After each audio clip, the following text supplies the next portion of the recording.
कांग्रेस सांसद कार्ति चिदंबरम के दिल्ली, मुंबई और चेन्नई सहित 7 शहरों में सीबीआई की छापेमारी। 2010 से 2014 के बीच कथित लेनदेन और पैसा भेजने पर दर्ज किया गया है नया केस। समाजवादी पार्टी के नेता आजम खान की याचिका पर सुप्रीम कोर्ट में सुनवाई। अब तक 87 मामलों में जमानत पा चुके आजम खान ने रिहाई की मांग की है। नया केस दर्ज होने को लेकर यूपी सरकार को देना है जवाब। सुप्रीम कोर्ट में जितेंद्र नारायण त्यागी उर्फ वसीम रिजवी की जमानत याचिका पर आज सुनवाई। हरिद्वार में धर्म संसद में इस्लाम और पैगंबर के खिलाफ आपत्तिजनक भाषण देने का आरोप। महाराष्ट्र और मध्य प्रदेश में पंचायत चुनाव के मामले पर सुप्रीम कोर्ट में सुनवाई। कोर्ट ने पिछले साल दोनों राज्यों में चुनाव में ओबीसी आरक्षण की अधिसूचना रद्द कर दी थी। जम्मू कश्मीर में कटरा के माता वैष्णो देवी मंदिर के पास जंगल में लगी आग। त्रिकुटा पर्वत पर 2 दिन पहले भड़की आग। मंदिर तक जाने वाली हेलीकॉप्टर सेवा पर असर पड़ रहा है।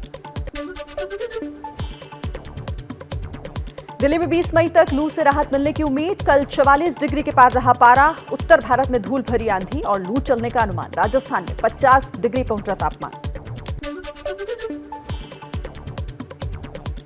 यमुना के तालाबों का पानी सूख जाने से दिल्ली में विकराल हुई पानी की समस्या। ट्रीटमेंट प्लांट में पानी की सप्लाई 40% तक कम हो गई है। आज कई इलाकों में पानी की सप्लाई प्रभावित रही।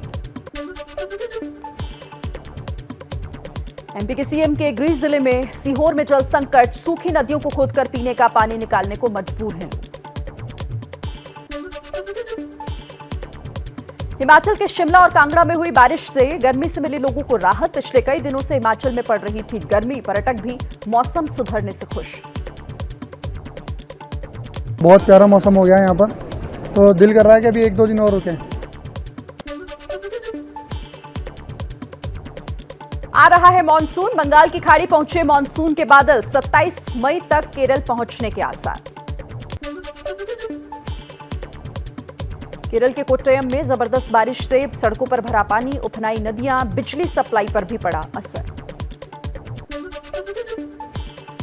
असम में जारी है भारी बारिश। राज्य के 20 जिले बाढ़ से प्रभावित। असम में हो रही लगातार बारिश के कारण ब्रह्मपुत्र कई इलाकों में खतरे के निशान से ऊपर बह रही है। 20 से ज्यादा जिले इस समय असम में पूरी तरह बारिश से परेशान और प्रभावित हैं।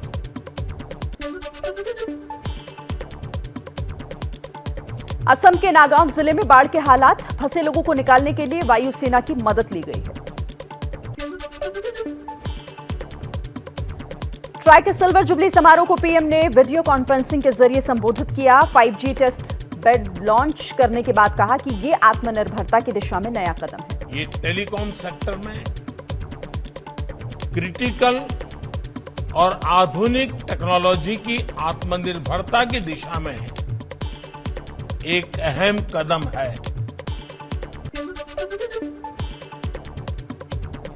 बीजेपी अध्यक्ष जेपी नड्डा की अनुसूचित जाति के नेताओं से मुलाकात।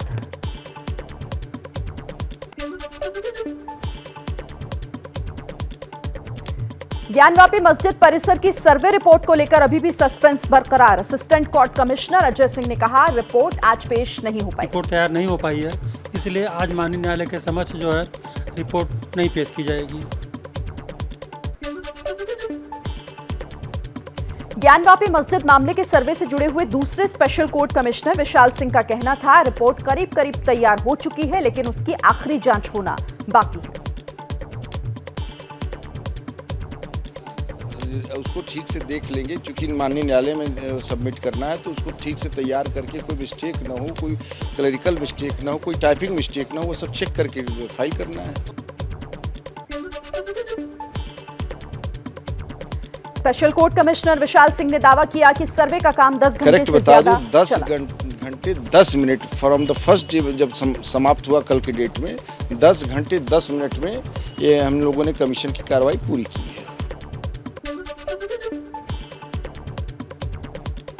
ज्ञानवापी में वजू खाने को सील करने के वाराणसी कोर्ट के आदेश को हाईकोर्ट में चुनौती देगा मुस्लिम पक्ष। आदेश देने वाले जज को भी पक्षकार बनाएगा। ज्ञानवापी मस्जिद में सर्वे के खिलाफ याचिका पर सुप्रीम कोर्ट में दोपहर 1 बजे सुनवाई। मस्जिद कमेटी ने सर्वे के खिलाफ याचिका दाखिल की है। ज्ञानवापी सर्वे विवाद पर सुनवाई के दौरान हिंदू सेना भी सुप्रीम कोर्ट में रहेगी। अंजुमन इंतजामिया की अर्जी खारिज करने की मांग। कहा यह मामला प्लेसेस ऑफ वर्शिप एक्ट के तहत आता ही। जो वहाँ कार्रवाई चल रही है वो एकदम सही चल रही है, कोर्ट के आदेश पे काम चल रहा है और मस्जिद कमेटी काम में बाधा उत्पन्न करने के लिए सुप्रीम कोर्ट आई है। इन मस्जिद कमेटी के ऊपर भारी जुर्माना लगाया जाए। ज्ञानवापी में सर्वे के आखिरी दिन तालाब में करीब 3 फीट का शिवलिंग मिलने का दावा। एबीपी न्यूज को तालाब का नया वीडियो मिला। सूत्रों के मुताबिक वजूखाने में मिला शिवलिंग जमीन से जुड़ा है। ज्ञानवापी मस्जिद के तालाब का एक वीडियो सामने आया। तालाब की सफाई करते दिख रहे हैं मुस्लिम लोग। तालाब में दिख रहे कुएं जैसी चीज में शिवलिंग होने का दावा किया गया। हिंदू पक्ष के सूत्रों के मुताबिक मस्जिद की दीवारों पर स्वास्तिक और ओम के निशान मिले हैं। निशानों और कलाकृतियों को पेंट कर छिपाने की कोशिश की गई है। बीजेपी नेता शलभ मणि त्रिपाठी ने भी वजूखाने का एक और वीडियो ट्वीट किया। वजूखाने में शिवलिंग होने का दावा किया। ज्ञानवापी मामले पर इलाहाबाद हाईकोर्ट में कल हुई सुनवाई। कोर्ट में शिवलिंग मिलने की जानकारी दी गई। हिंदू पक्ष ने एएसआई से खुदाई कराने की मांग की है। 20 मई को अगली सुनवाई होगी। 26 साल पहले 1996 में ज्ञानवापी के सर्वे के दौरान भी मिले थे हिंदू मंदिर के अवशेष। ज्ञानवापी मस्जिद की दीवारों के चारों तरफ मिली थी प्राचीन काल की पुश्ती। एबीपी न्यूज के पास एक्सक्लूसिव दस्तावेज।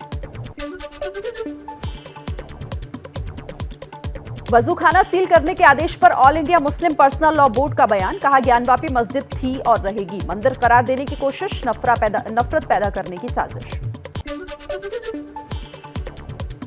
दो समुदायों के बीच हिंसा के बाद एमपी के नीमच में तनाव का माहौल। नीमच में धारा 144 लागू कर दी गई है। कल रात आगजनी और पत्थरबाजी कर रहे उपद्रवियों पर काबू पाने के लिए पुलिस को आंसू गैस के गोले छोड़ने पड़े थे।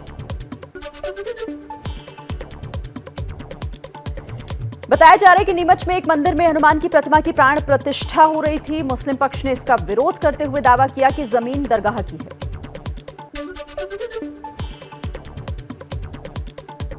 कुतुब मीनार परिसर की मस्जिद में पूजा अर्चना की मांग करने वाली याचिका पर सुनवाई टली। दिल्ली के साकेत कोर्ट में 24 मई को होगी अगली सुनवाई।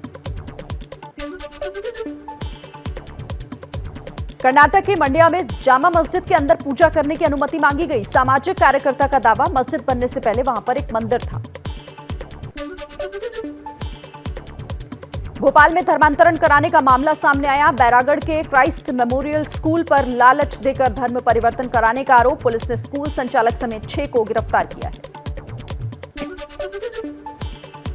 जम्मू कश्मीर के सोपोर में लश्कर के 2 आतंकी गिरफ्तार। आतंकियों के नाम मुबशिर और आबिद अयूब डार बताया जा रहा है। आतंकियों के पास से हथियार भी बरामद हुए हैं। जम्मू कश्मीर के बारामूला में कश्मीरी पंडित कर्मचारियों का प्रदर्शन। सुरक्षित जगह पर ट्रांसफर किए जाने की मांग। राहुल भट्ट की हत्या के बाद से लगातार प्रदर्शन हो रहे हैं।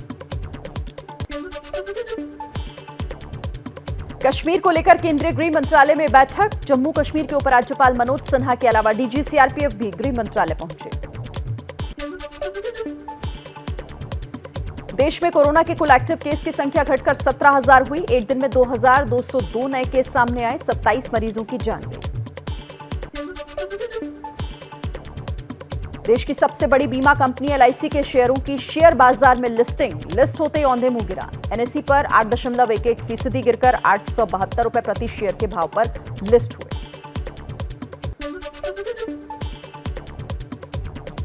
हवाई यात्रा और महंगी हो सकती है। विमान ईंधन की कीमतों में 5% से ज्यादा का इजाफा किया गया है। साल में 10वीं बार बढ़े हैं विमान ईंधन के दाम।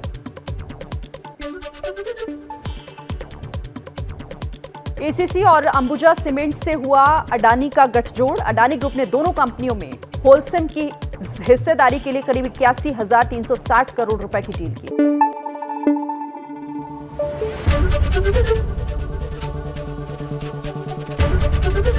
एबीपी न्यूज आपको रखे आगे।